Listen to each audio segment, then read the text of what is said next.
Well, good day, everybody. This is Grumpy Dave's Garage. I'm just going to answer some questions today. Tomorrow is sand and grind day, which means the compressor will be running and everything. I don't even bother filming that. It's got to be boring to watch, and I can't talk to you with all that going on. So we will just skip over that. So we're going to go over a few things I've been asked questions about. The front's going to be left open for maximum airflow. I'm going to cover these up with those big El Lucas or whatever driving lights. Now, I don't like this offset. It looks like Britt got a boob job because she's no longer sagging the front end. That rubber was like hanging off of this thing. I mean, it was ugly. Ugly, ugly, ugly. So we tightened everything up and made it look crisp and nice, which gave me some other ideas for later, for another project. But we're going to bring this out to here to give it a clean line, which means this will be short because I bobbed them during the build because they were really ratty on the edges. It wasn't even worth trying to straighten the metal out, so I zipped them off to match.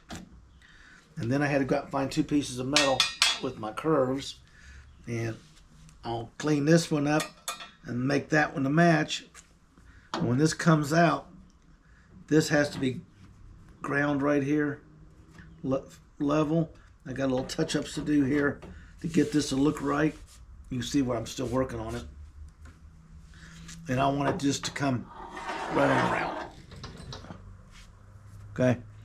Because you have driving light. Put the screen guard in.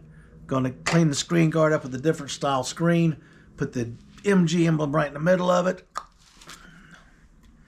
And that's the front end. I want the maximum airflow. Okay? That's the reason why I'm doing this. Now, when it comes to the body questions,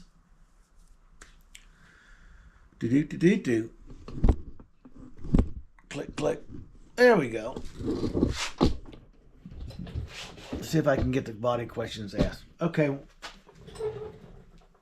Now, right here, you can see those darker spots. It's smooth. It's slick. It's low. If you primer that and paint it, it will not stick long term. Hit it with a power washer and your brand new paint job will be laying on the ground. So everything has to be sanded.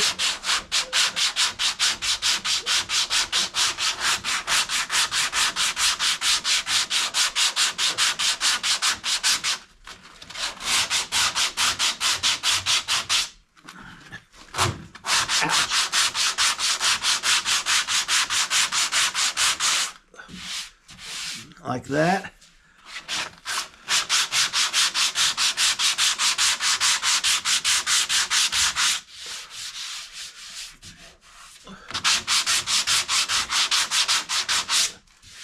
See, this stuff's going to be showing in the primer. There's stuff everywhere. You're not going to get it all, so don't beat yourself up. It's not put it on, sand it off, it's ready to paint. That doesn't work. Now, what happens now is Sunday, probably on the camera. I can do that one on the camera. I'll go panel by panel looking for problems. Here's a piece right here I didn't sand yet. Okay. I also missed a line down here when I filled. I may try to touch it, may not. I may catch it in the next go round. See this right here. This is all smooth and ready to go all the way down. Go panel by panel getting this thing ready for the primer. It just won't get primer from here down because I want to rework this. And I want to get that deck lid for the trunk finished up. I'm working on it. It come together a little quicker than I thought, but it's going to need a little bit more love to be where I want it. And then once I get the underneath done, and then I'll primer it, and I'll paint it AC orange Get about 2 to 3 good coats on it at different angles so you don't see all the lines and stuff. I'll wait for it's good and dry, and then I'll mount it back here on the hinges and get it realigned and get the hood prop back on it. And then I can lower it down and I'll put a block in there so it can't close all the way. Then it'll be easier to sand it without it wobbling around or taking a chance of bending it again or dropping it. And once it's all sanded and wiped down, ready to go, the only thing I got to do is, since I've already painted it underneath orange, and the grooves around it, the trunk lid will be wire brushed, cleaned, primered, and painted, just like underneath of it. We'll put it on when the hood, the deck prop is on for the trunk, the boot. We can lower it down, we're done. It'll have a little orange showing, who cares. I'll be able to primer that deck lid several times to match the rest of the car. If I'm lucky, I may get the deck lid done in time and in orange and dried and installed before I'm ready to spray the body. Brittany is starting to make me look cross-eyed because you got all these different colors and stuff. I mean, I can't see anything. I got some stuff here I got to get the sander on. This has been done in 40 and 60 grit. Now, before she goes in primer, she's going to get a light sanding to clean it up a little bit and see what anything else that I've missed with an 80. There's something I missed right there. Didn't see it down there, but I just felt it. And I'll get it all feathered in. Okay. Then when you put a light on it, just like when the paint is on it, it will show its defects. Okay. So, buddy, when you tell me you can't do it, yes, you can. You sand it down. You've got to have that etching. Okay, in there. That's a mechanical bond for the Bondo or filler, whatever you want to call it, or both, to adhere to. You want to fill it above the body line. Now what will happen is I've done this whole body is nothing but one curve after another, a different shape. It has been a real challenge. It'll get, in the spring, 3 coats of polyester, probably 2K high fill primer. And when it's good and dry, I'll come in here and put what they call a guide coat on. You just spray it. You're not trying to coat it, you're just trying to mist it on in black. And it'll be a light tan primer. And then you sand it with the contours, okay, all over the vehicle until that black no longer shows, by keeping your sander block, or however you choose to do it, flat and parallel. You don't want to do this. It's got to be this way.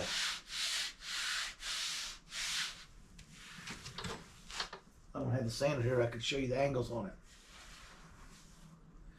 So that is, just follow along and you'll understand what I'm doing. If you're trying to work on a newer car, I haven't worked on one yet. The metal is so much thinner than the stuff that I'm using here. I mean, this is real metal, and that's real pop can. I can weld to this. You can't weld to this new cars, that I know of anyway. And you can see all the little scratch marks in it, different things. Now, you got to look for different things. One problem I've got is on that fender, I got a can of bad primer. First, it blew on like BBs and stuff. I didn't catch it. My fault for not checking it. I bondoed it. It pulled away, had a crack going down it. I thought, what the Sam hell? I just took a flap wheel, cut radius it down and cut it, popped that out of there, then cleaned it back to the clean metal where I started with the flaring stuff, to realize that when you went like this, it felt like you had BBs on your hand. It was blowing on dry. Just enough to stick to the metal, but not enough to bond. If it doesn't bond, it's not going to hold. If it doesn't hold, it will not let your material adhere to the surface. And right now, when I sand it, it's getting a strange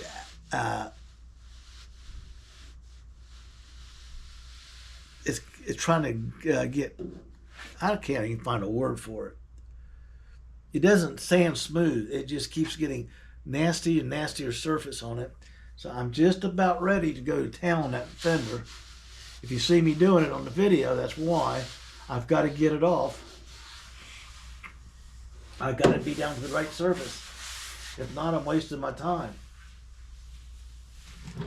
And I'm also shooting some pictures.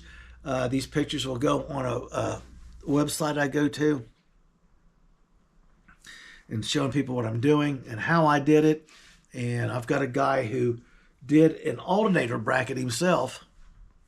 He's got his alternator sitting in front of the head on this engine. I mean, he even showed me how he did it, how he positioned it, and which belt he bought to put on there. I mean, so Sam, I really appreciate that.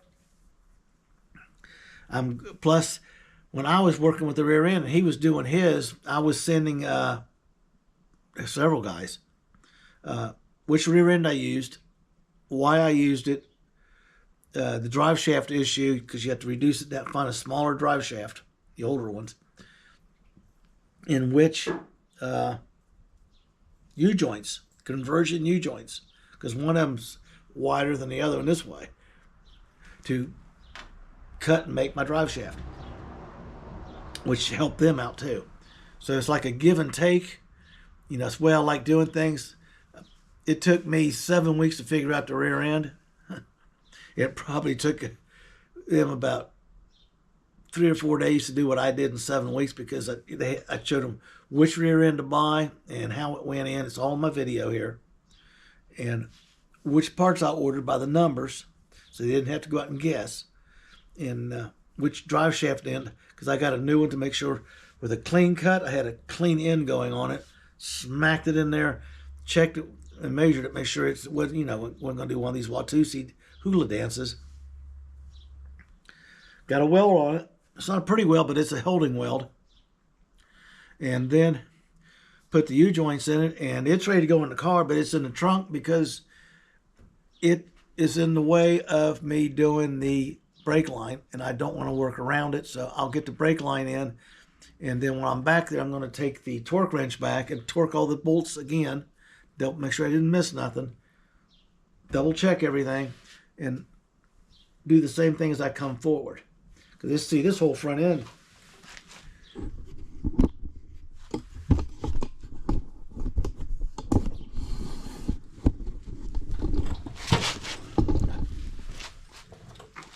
this whole front end's been done. I had this all apart. It's got brand new MGB GT heavy V8 springs. I rebuilt the calipers, new rotors. These are wheel adapters. All new tie rod ends. Polyurethane bushings without the whole front end, whole car.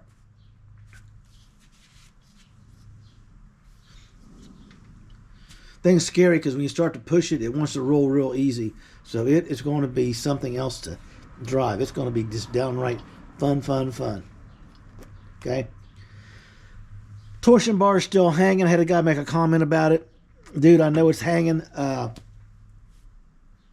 have to take it off and put the radiator in, which I have to put the water pump stuff in there next before I can put the radiator in, because this goes, when it's in place, the lower radiator hose is below this a little, about 1 inch, because I'm dropping my move my radiator forward and dropped it down so I could get a wider 3-core radiator in there. I got special brake lines. I still got to get pieces for it. I got to make a clipboard and a notepad and start writing this stuff down when I know what I need. Now, someone asked me about these. These are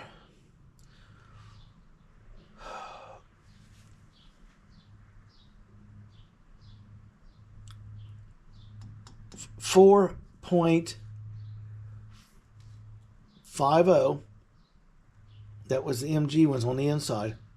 To the 5 lug, 4 3/4 inches between center this way. Small GM pattern. Okay. Corvettes, cars, and stuff like that. You get a larger, you can get rally wheels and stuff, but you got to watch because you're getting into a large bolt pattern GM. And I found a couple, but I just don't have the money to go get them right now. I got is some 15 by 8s. These are 15 by 7s. If I can get another inch of rubber on the ground back here with a matching rally wheel, I'd do it. People want to see the clearance on it. I got a little extra clearance. I didn't go doctoring it. A reason being, I went from a 14 times 5-inch wide tire rim to a 15 7-inch wide rim. The trick is for the steering of this girl is let the car slightly roll before you turn the wheel, and you don't have to crank your guts out. I think one of these I'm going to do. I'm going to put power steering on it just to do it. People told me I couldn't do it when I did the automatic, and it's in there. It was a nightmare, but to get the transmission in so I could get the mock-up block in place so it all come together, which you're going to see here shortly when I uncover it and start working on it. Next month, I hope to be working on the water pump and the fuel line, transmission lines, transmission cooler.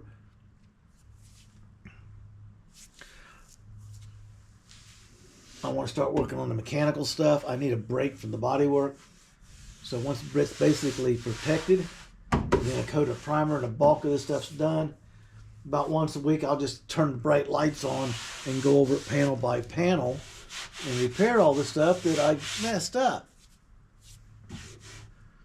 And then when I put the guide coat on it and the primer in the spring and start sanding it again, I'm probably going to find some more stuff that I need to address. See, right there's the line. There's a rough spot because basically I didn't sand that. Here's another rough spot. There's a line in this fender right here. It's got to be filled. It can't be ground out because it'll make it, it won't be tapered correctly right here. So it won't match that side. Let's just go right on around the car. I might as well just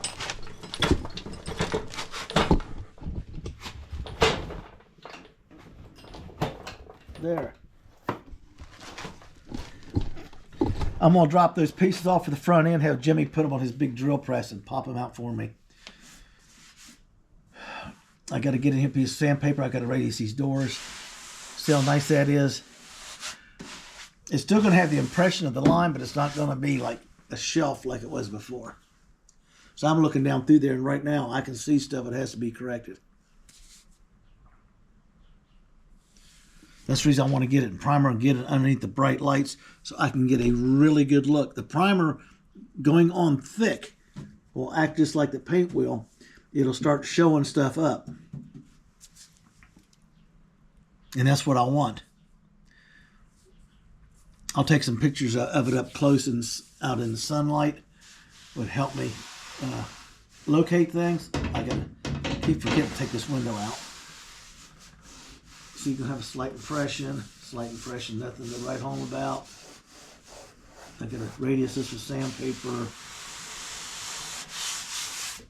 This is all good. It's ready for a sanding. Then, like I'm saying, the next sanding will be with 80 grit. 80 grit sandpaper. Let me get this back up. Bingo! There we go. This is, remember how bad this was? Finally, it's still got a little bit of stuff to sand out of it, but right there's a low spot. Right here. There's one right here. So I do the best I can do, and then I'll go to a primer, usually a gray. I never use anything a red or a black. And then I'll put the light on it, and it will show me my fail items or the issues I got to correct. See right here, this is when I did this, I forgot to radius it, so this is supposed to be back there a ways. So I got to take a 40 on a slow turning sander and go up and down and side to side, that it crisscross until this is down flat. So when you look down the body line is correct. Doesn't have that fat lip.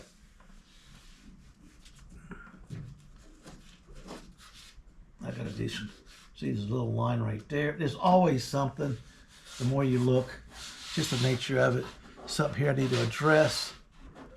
Something right there to address. That's what I want to do, is I want to start getting it down. I'll sand it and wipe it down with 80. I'm not going to do any more Bondo work on it. I'm just going to wait, get a good shell on it like this, and then hit it with a bright light. I'll probably get another one, get two of them at an angle, and just flood the whole thing with light and let it show me, because right here, there's a little, it's underneath the, just a scratch in the paint underneath the primer. Because I was lucky on these doors, they bobbled the sander, being a butt head, instead of holding it flat and true to the surface. So as I went like this with the 40 and started my crisscross pattern constantly, and then I went side to side one time, and I start the crisscross pattern, the shiny spots or the low spots where they gouged into all the paint, sanding it wrong, was disappearing. I ended up with a clean door. Look at that. A clean door.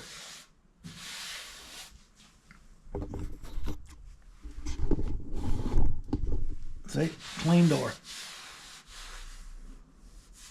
This will be lightly sanded. Get all this in primer. Let it set up. Got a high spot right here. I might touch that a little bit. There's some metal I got to cover.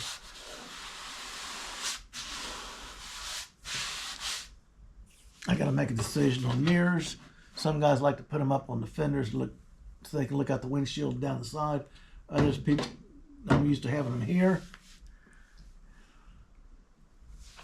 Now, that is the basic issue of what's going on right there. Now,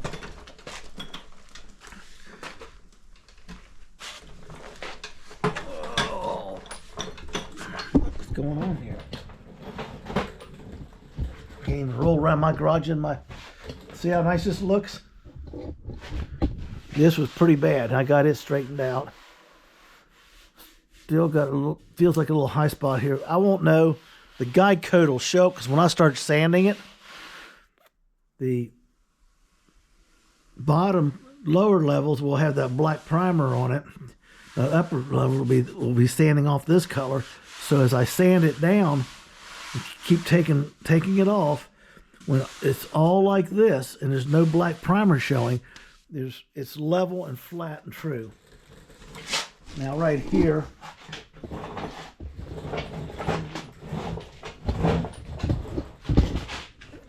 I need an oil train. I finally got this fixed. So I got to lightly sand this over.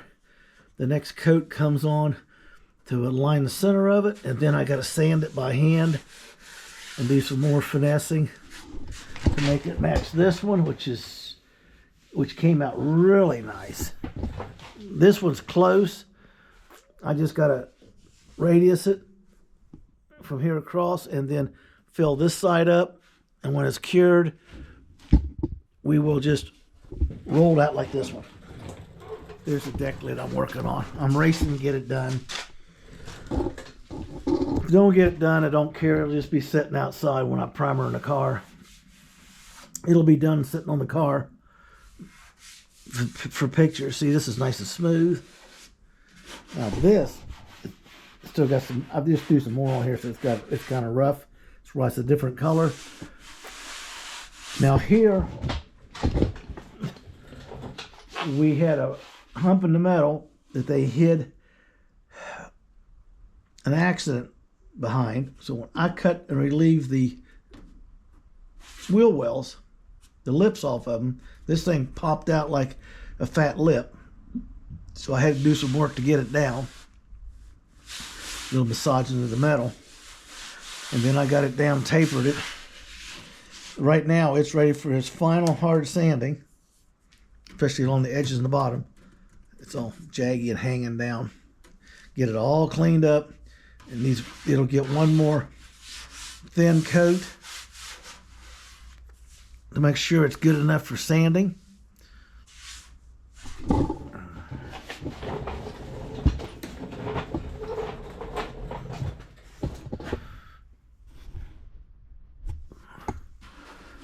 See, I touched this up here. Had a little piece here I did. See how nice that came out now?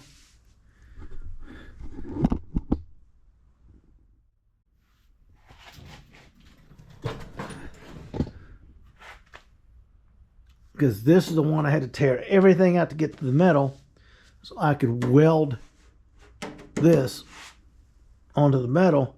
And then I had to replace the level of the filler that was used by the original body guy, which was, he done really good work. And it wasn't very thick at all.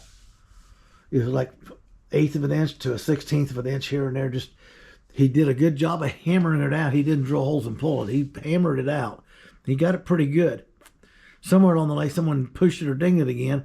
So what they did was they just slapped another coat of Bondo on it from the chrome strip down and sanded it to hide it, which was uglier than hell, okay? And when I opened it up, I had to take off that crap to get to the original stuff. And once I got to the original stuff and got down, found a good, clean, level metal, which has made me happy, because you could really open up a can of worms. I was actually afraid I was going to have to order a real quarter for this thing.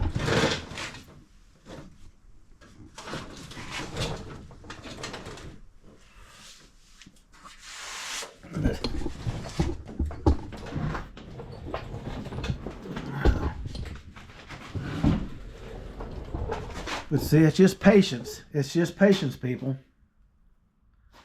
See how nice that is? The worst quarter, and right now it's the best, because the other one has to have more sanding done. This one's only got, I'm looking at 2 spots to touch up. Okay. Man, I did this myself. This was my, oops, mudding down through here. Boom, just mud right down through, back and forth. Got it perfectly. Waited till it was going from spongy to firm, and I forgot to cut this with the knife. Yeah. Dumbass me opened the door the next morning. Looking at the line back at the back of the door, heard a pop. This was buckled right here. It actually ripped the filler loose in a couple spots. It had a bulge there. So then I had to take a grinder in there, or the flap wheel, and keep cleaning it back till I got past the part that I screwed up. Clean the joint out, and right now I'm in the process of reforming it and sanding it a little bit at a time as I go to maintain the body opening. That was totally my neglect. Okay, people? Other than that, the body line's good. I smeared some stuff on here. Still got to be lightly sanded. I got tired of those 3 little low spots, which is quite obvious. I'll sand them out. And after that, basically, I've got the car ready for its first spray balm Barrett Jackson coating. Get Brittany some clothes so when she sits outside here she won't be a naked butt. And that'll look really good for pictures, and I'll be able to take some close-ups at different angles. This one was this front flare gave me some issues, and still is. That one back there was a total nightmare, people. If you remember all the work I had to keep doing on it.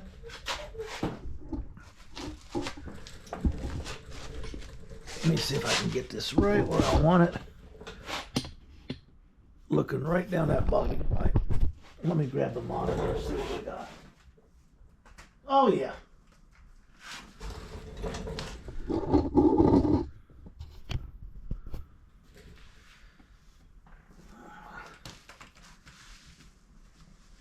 Like that?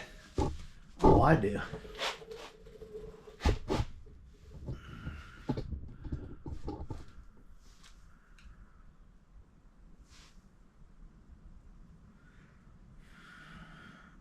Now, when I set these large, everybody's worried about them hitting. I'm afraid they're not going to hit. I might be able to go up to a 16-inch tire, go to a 16x8 on the rear, do a 15x7 on the front, just to give it a good swing. I want to get this thing out there and get some bouncing on it and get those bushings to settle in before I make a judgment call.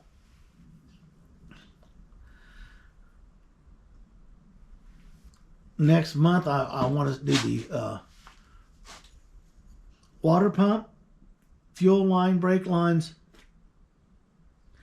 alternator bracket, radiator, and all the crap I got laid on top of the engine. Get the heater box in. I need to make an oil injection unit. I'm going to inject 6 quarts of oil through the oil galley above the oil pan, above the oil pump. Why? Because I can. That's why not. I'll turn the engine slowly as it's pumping the oil into the engine, and I'm going to be totally impressed with my result because my engine will be totally primed before it fires up and runs for the first time.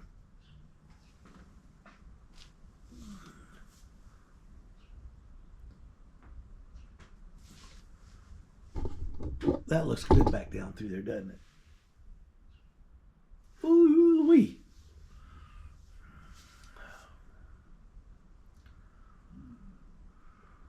One thing about working on these cars, have it for me, you're a pain in the butt.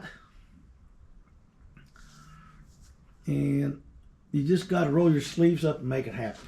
I got to get these pieces over to Jimmy in the morning. See if he can bang a hole through them. I want to clean everything, sand everything, and get everything taped tomorrow. I'll work on the deck lid as I can. If I don't think it's going to be ready,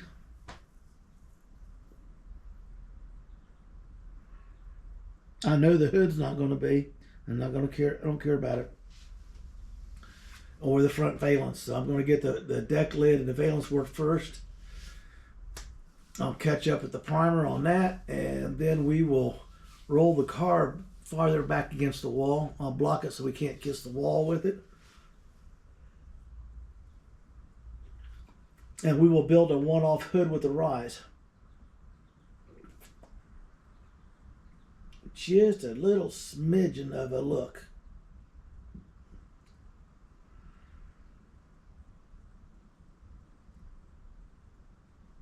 I'm thinking maybe just a 1/2 inch.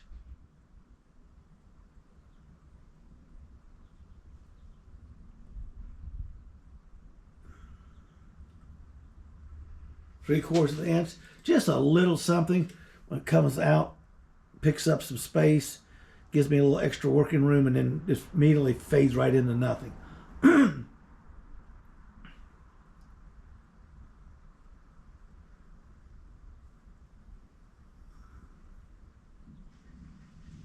What I really need to do is to cut a 4x4, the height I need, set it on that engine, get the panel cleaned up and stuck on there, and tape down some weight put on, and then figure out how I'm going to do the size.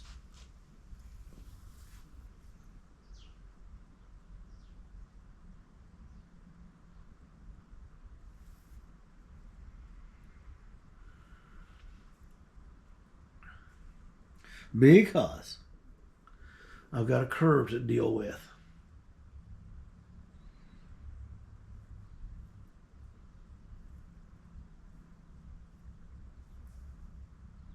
And I can't bring it out too far because I've got hood locks going here. Right here.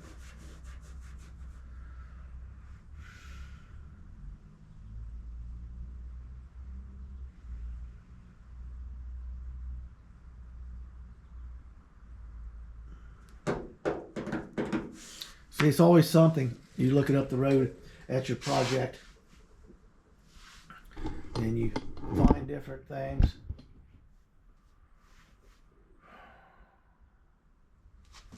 And on a day like today, this is all I do, is look for problems and future issues.